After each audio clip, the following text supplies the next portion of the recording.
Time for Ask the Mayor with Beatrice Mayor Bob Morgan, 228-5923. If you have a question for the mayor today, who I understand were you instructor, Morgan, yesterday? Or what was that? Good morning, Doug. Morning. Wednesday, the days passed pretty quickly. I guess it was Tuesday. I had, there's different things about the job that's kind of fun of being mayor. Mm-hmm. And, Cade White, who is a grandson of one of our friends, also ended up being, I think he's president of one of the fourth grade classes. So he had the idea. He asked me one time, as a matter of fact, it was when we were watching the Super Bowl.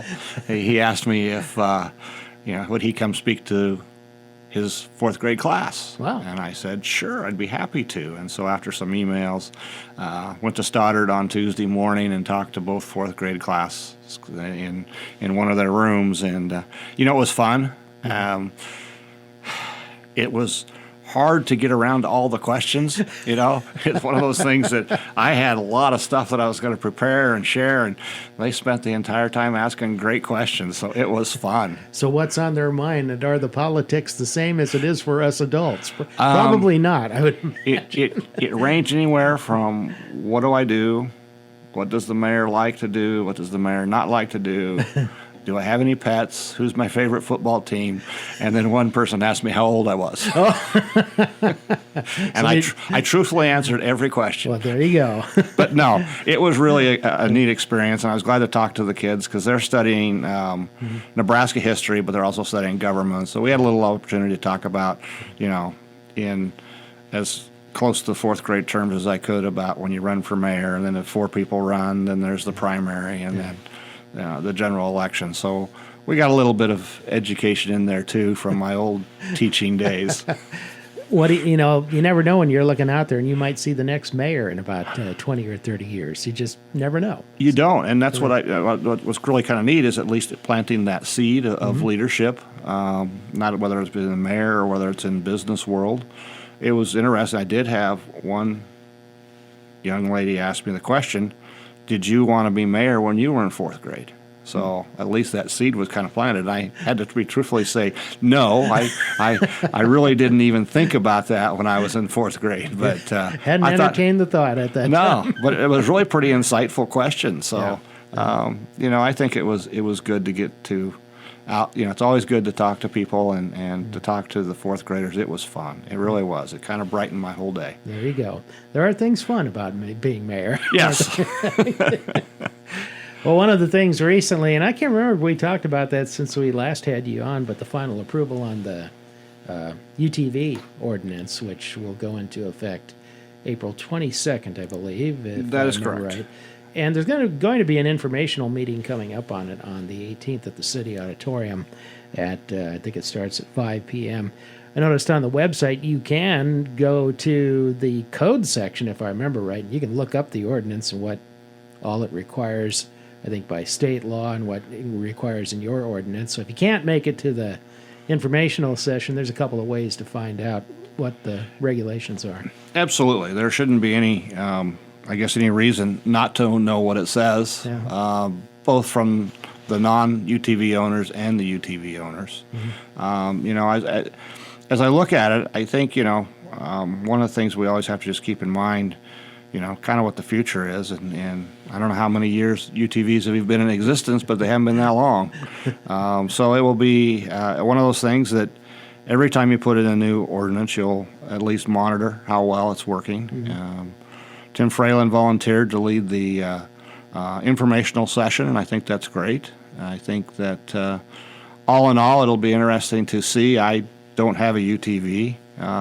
Probably not the right age to have one, but I shouldn't say that's probably a lot of people at my age that have them now. I was going to call on that. Yeah. But I think, all in all, as long as we have cooperation, I think, again, as I said, having 3 meetings on it every time it was read and we came up with really what I think were a lot nice ideas to make it as safe as possible. Mm-hmm. So it's hard to determine because when somebody's really passionate about an issue for or against, those are the people you see at the meetings. But it's hard to really get at least it was for me, to get a lock on the population as a whole. how they feel about UTVs. I think it's anybody's guess as far as that goes. And that's what's hard. Whether somebody's, like you said, passionate, they're gonna come and they're gonna either be for it or they're gonna be against it. And I don't know for sure, but I think in the course of 3 meetings there might have been 20 people total that would talk to during the public section part of it. But you really don't know how many people have emailed different council members, and you don't know really, like you said, how do the general folks really feel. And so I think it's important that they reach out to their councilman and let people know how they do feel. It's going to be interesting on April 22nd. Are we going to be overrun by UTVs, or are you going to see one every once in a while, or I don't know. I think you'll just see one every once in a while, and when you look at the ordinances and you look at the hours that they run, there are some limitations that are in there for consideration for everybody. The last amendment put on it was for the registration, and I had not heard if the way this legislative session's going, there's not many things that are making it through, so I'm not sure you'll be seeing a registration requirement approved, but who knows? And that's probably a good point to bring up, is why isn't the registration process right away? Because the state of Nebraska is trying to figure out, just like we are, where UTVs fit in the world, and they're looking at some type of registration process.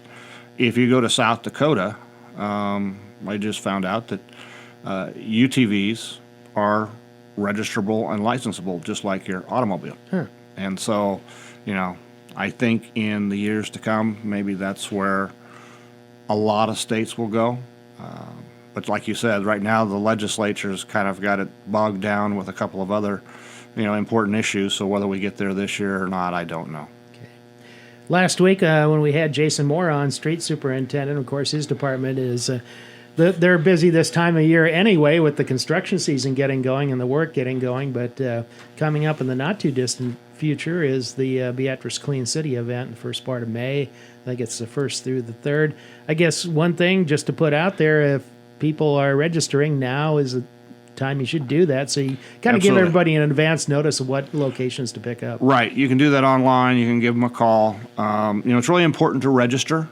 And it's really important to register even like now, because if your pickup's going to be maybe on the 3rd, you go to the 1st or the 2nd, it doesn't give the street department who picks those up the opportunity or time to schedule.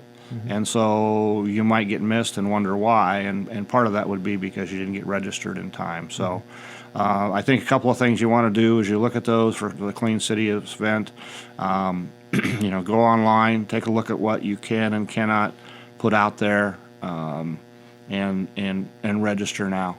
I would really encourage you to start the registration process. This is a type of service that a local government's not required to do, but some do. And you've been around several years since this has been going on.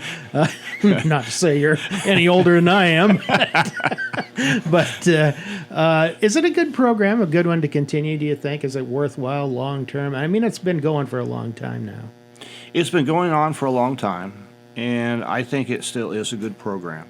I think you would see a number of these items that we pick up maybe just taken out and dumped along a county road. And so I think this is a preventative method to really, give people an opportunity. And like I said, I don't know how many cities really do this. Give them an opportunity to get rid of those bulky things that are just hard to get rid of. Yeah. And so I think it's the right thing to do. And, not everybody can get a piece of furniture they want to throw away to the dump. They don't have a truck. They just don't know how to get it there. This is that opportunity once a year. At one time, I think there was some thought of maybe doing, I know you did try the fall one year, but there was a thought of maybe doing one in the spring, one in the fall. Does one time, though, is that plenty? Do you think that works out pretty well, the way it is? I think I think right now one time is good. As we have to remember, what we're doing is we're really pulling away, we're pulling away employees to do this, and that's one of the reasons we moved marking 8th Street from one-way to two-way to May 15th, because we've got everybody busy. So a lot of it has to do also with being able to give up the time to do it. And I think in addition to street department personnel, probably some other utility department Yes. personnel working it too. So it cuts across more than one department. It too. does. It really does. Yes. And we're thankful for what they do. Yeah. And if you watch them, they're pretty well orchestrated with the Yeah. front end loader and the dump truck, and away they go. And they're kind of new age tech now too. They've got computers. They know locations are right on their laptop, and got a way of confirming where they were, where they weren't, what was there, wasn't there, because I know they take pictures too lots of times. They do. If something doesn't get picked up, typically there's a picture and there's a reason why it didn't get picked up. Yep. So register either online. I guess you can call in if you want to. You can still do that, but they prefer online if you can do that. Online helps basically move that right into the technology that they use. Okay. Yeah. All right. Back with more on Ask the Mayor with Mayor Bob Morgan in just a moment. We're back on Ask the Mayor today with Beatrice Mayor Bob Morgan. It's been kind of a busy time for downtown Beatrice. Of course, the water main work going on, and focus has been along 4th Street there from Grant to Bell Street. I think they're kind of toward the south part of that now, but in the not-too-distant future, they'll be moving to Court Street. They will, and I think that's something really important to talk about and get out there is that, those lines are 100+ years old, and so this again is a step in the right direction for preventative maintenance. They're doing the company has really been doing a phenomenal job of boring. Talk about technology changes. Yeah. They're boring most everything in, and I think they're going to bore them in 1 or 2 block sections. And that's the easy part. It's just kind of like everything. Framing a house, that's the easy part. So once they get the lines poured in, then they have to do the taps, which is basically the connection from that line into all the businesses, which they have to dig down to find the taps and then change the taps out. So once they get some of those lines in, they'll be going back and doing the tap part. And I guess the thing to note is we kind of ask for some patience there because downtown for most of the summer along that stretch is going to kind of be torn up. Yeah. When you think about the number of businesses we have and the number of taps that we have to get in, certainly there's going to be some water shut off, but we're going to try to make sure we work with all the downtown businesses to do that in the most effective manner that we can. But there will be some heartache as we change out lines that are 100 years old. Now, on the plus side, that's probably going to prevent a water main break that could happen. If that water main break, falls on a Sunday night and nobody notices, it's going to be a huge mess. If it happens in December, January, February, you've got not only the water skewing out and trying to get it closed up, you've also got ice and those type of things that are going to form on the streets. So unfortunately, it's one of those things that just have to be done, and this is the right time to do it when we had the SRA loan from the state of Nebraska at 0% interest. And so, it just fit right that it's time to take care of that long stretch that will tear up Court Street and some parking for probably most of the summer. And so I apologize up front for the mess that's going to be caused, but in the long run, it's the right thing to do.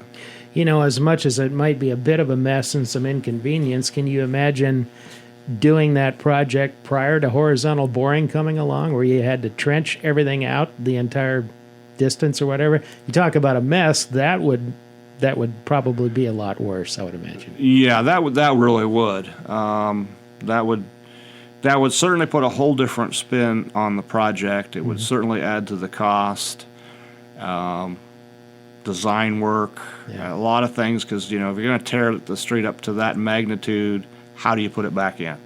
And so you talk about downtown revitalization, that would be probably a forced revitalization, trying to trench all that in. So at least this way, as we move forward, we think about the downtown, we know the infrastructure underneath that ground is going to be in great shape. They were talking yesterday at the Board of Public Works meeting, too. The transmission line that's going in at the well field is a little more than half done, I think Steve said maybe 60% or so. Right about there. Range. Yeah, so that's another big project that provides, a little bit of redundancy. It does. In the system. I mean, when you think about it, if we would have lost the one, now if we lose one line, we have ways to continue to get water into the community. And so that's pretty valuable.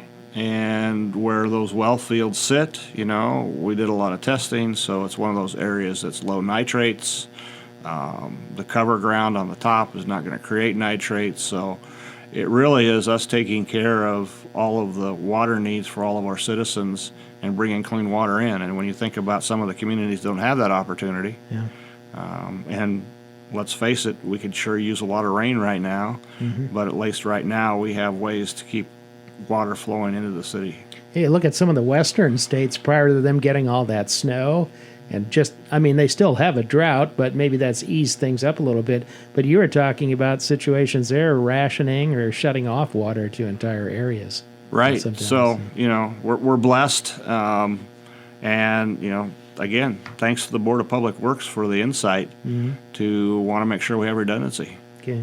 Before I take another break here, maybe a couple of quick updates on two of the things we've talked about before, the Lincoln Corridor project and the Court Street Corridor study, I guess, at this point. First of all, Lincoln, that's going to be obviously a long-term decision-making process as to what you tackle first, but anything new on that? Well, again, I think that's exactly right. We're going to have to figure out what is our first step. It'll be done over a period of time. We have, like I said, we've kind of got a couple things that have come up. You've got the Lincoln Corridor, and on the other side of the coin, further down on Lincoln Street, we're still working with Beatrice Public Schools to figure out what that partnership looks like. Because, again, when you have Beatrice Public Schools putting up a $40 million elementary school, you also want to make sure that your roads will handle the traffic for that area. So, we've had some pretty good discussions with some council member committee and Beatrice Public School Committee. So I think we're kind of honing in on what we believe is something that we want to do. And I think when you talk about that is, I think the council and I think Beatrice Public Schools are on the same page where whatever that fix is needs to be long-term, because it doesn't make sense to do something that's going to last 15 years when you know a building's going to last 60 and you're going to continue to have traffic. You want to make sure that you don't shortchange the future, and you want to make sure you do it right. And so that's really been where our focus has been, is what is the right thing. And we're getting closer, I hope, to some partnerships, and that will help us define how much money we have for other projects. Isn't it, too, that you're seeking, at any one time, I was trying to remember how many grant applications you have out there kind of seeking sources of funding. There's numerous ones. Have you heard anything on any of those that might relate to this project with the school? At this point in time, we have not, but they're still out there. It's not like we've gotten the rejection letter. So they're still out there. And quite honestly, if there's infrastructure that continues roads, there's a number, I think there's probably 5 or 6 grants that we put in for. If we would get a big grant, I think the nice thing is for Lincoln Street, we've already done one study there, and the school did the study on the one out by where the new school is, and we're planning right now. So if you think about it, we're at least in a position where we could get a shovel in the ground quicker than a lot of other communities because of our pre-planning. Yeah. Is the focus on Lincoln, or is it also 33rd? Because I'm trying to remember what. It's still a city street, 33rd, if I remember right. Yeah. It is. Yeah. 33rd and Lincoln are both city streets, and yes, it focuses on both of those, the inflow and the outflow of traffic. Okay. Back to wrap up, Ask the Mayor with Mayor Bob Morgan in just a moment. About 8 minutes left today on Ask the Mayor with Beatrice Mayor Bob Morgan. Well, in not too distant future, we'll be starting the armor coating work that you do every year. The street department does various streets. I think it's a little bit bigger schedule, if I remember right, this year. There's quite a few of them. I can't remember where they're at, but it's not be too long from now. Yeah, because we're in the one-year plan, and I think it is a little heavier than the others. And, on a side note, we always put out and have, a public hearing, or at least the information on our 1 and 6 plan, where we plan out roads from years 1 through 6. 1 and 2 are usually pretty solid. You get into years 3 through 6, there's some flexibility. But it's really interesting to see how James Burrows and Jason Moore go out and evaluate streets. Sometimes they try a new technology, and then they monitor how well that does, because we're always looking for the best ways to armor code and the best ways to get the most life out of our streets. Need to double back. I forgot to ask you about, we were talking about the Lincoln Corridor, and I forgot the Court Street Corridor study. What's the update on that? Well, on Court Street, we had the public hearing, and so, or not the public forum, excuse me. And so now basically the architects are formulating what they heard there, and they'll be starting to work on probably some options that they believe are the best, and then there'll probably be another public forum on what some of those options are before they get into the design, or not design, but the study phase. I'm thinking somewhere between August and September we'll get the full report at the City Council. Yeah. In the meantime, and I know it is early on that, but do you ever get citizens coming up to you and not so much talking about the relocation of court traffic to the south, but other things that could be done to make the downtown a bit more pedestrian friendly? Any suggestions you're hearing this early in the process?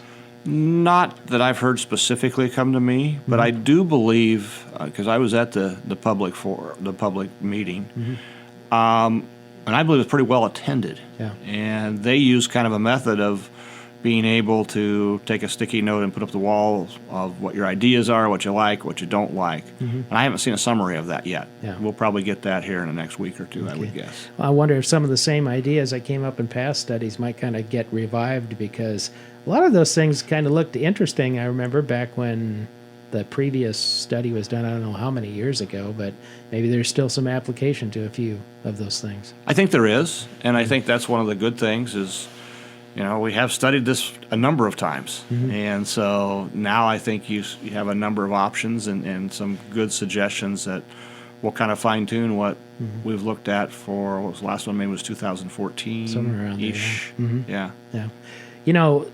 One of the actions, kind of downtown redevelopment, that got kind of complicated the other night was the Kensington arrangement between Main Street, the city, the owner of the property. Kind of difficult to explain, but to sort of sum up what the goal is there. What is the goal with that building?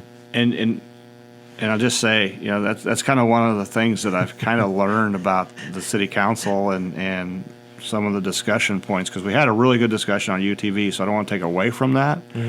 But we also, as a partnership with Main Street and the city, we've come up with a way to hopefully bring back to life to one of the cornerstones of downtown. So, there wasn't a lot of comment on that, but, basically through the ability, when you get a big company like that, sometimes what they would like to do is they can get a nice tax write-off if they sell the building to a nonprofit, which Main Street is. And we were able to apply for a grant from the city that would bring a financial sum of money, close to $1 million, that when we buy the building, we can help the developer use that, all or some or part of those funds, to rehab the Kensington. And so once we actually get the grant done, we will buy the building from Main Street, and then we will work with, probably through the bid process, a number of developers to see who's going to develop the building and what it will develop into. Okay. Had a chance yesterday to visit what used to be the old fire headquarters in the City Auditorium, which is being turned into the Community Food Pantry's new location. Looks quite a bit different now. I remember when the kitchen was there and the fire offices, and you had kind of where the bunker gear was stored, and then you had the area where you kind of step up there. It's kind of a neat use for this space. I mean, it's low cost for them. It's an organization that serves a lot of people, doesn't really ask anything in terms of money back, but plays a pretty big role in the community. It really does, and we have a person from the community, Marv Goosen, who's really doing a lot of the work himself, and not asking for a lot of things. Yeah. And so it's a win-win for the food pantry, but it's also a win-win for the people that need that support. And so, yeah, I think it'll work out really well. Yeah. Now, the area, the garage area next, that's public properties, is that right? Or is Yes. that other things? So, That's public properties. Yeah. You know, it's one of those things. It's, I don't want to say it's kind of like my garage, but it is a little bit. Once you free up some space, there's something that's going to go in there. Yeah. And yeah, it's a good place for public properties. And sometimes everybody's getting in line to use part of that too. Or That's whatever very, very sometimes. true. But yeah, it's nice that you have a new fire station now, though, and you'll have a new community food pantry area. Absolutely. It'll be more accessible too for them, which would be nice. I think that's really a big plus. It will Yeah. be more accessible. And I think, so everybody will really know where it is and where they can go to get some support. Okay. Just a minute or so left. Have a long-term project still out there. The new landfill. Anything new on that? I know there's it's a long process to be licensed for that, and you still have some life left on the old facility, but what's the status update on that at this time? At this point in time, we haven't started that process yet, but during these 4 years, we will. And you're right, it's two things that are going to take some time. Number one, getting all the licensures and getting the plans and start building what would be the first cell, which would go across the road to where the construction, demolition place, debris is kept. And number two, we have to go through and get the current dump ready to closure and post-closure. And with all the environmental regulations, we want to do it right. Self-supporting the facility, it seems like. I know Jason's been good about looking where customers are out there who might be able to use it, but Yeah, at this point in time, I mean, Mars has worked out very well for the city. It's also worked out very well for the residents too. When you look at what the cost is comparatively to everybody in our other areas of Nebraska, and so yeah, I mean, it has been. They have really championed, and I know Jason has gained a number of more customers. So, things look pretty good. okay. We'll see you Monday night, Bob. All right. Thank you, Doug.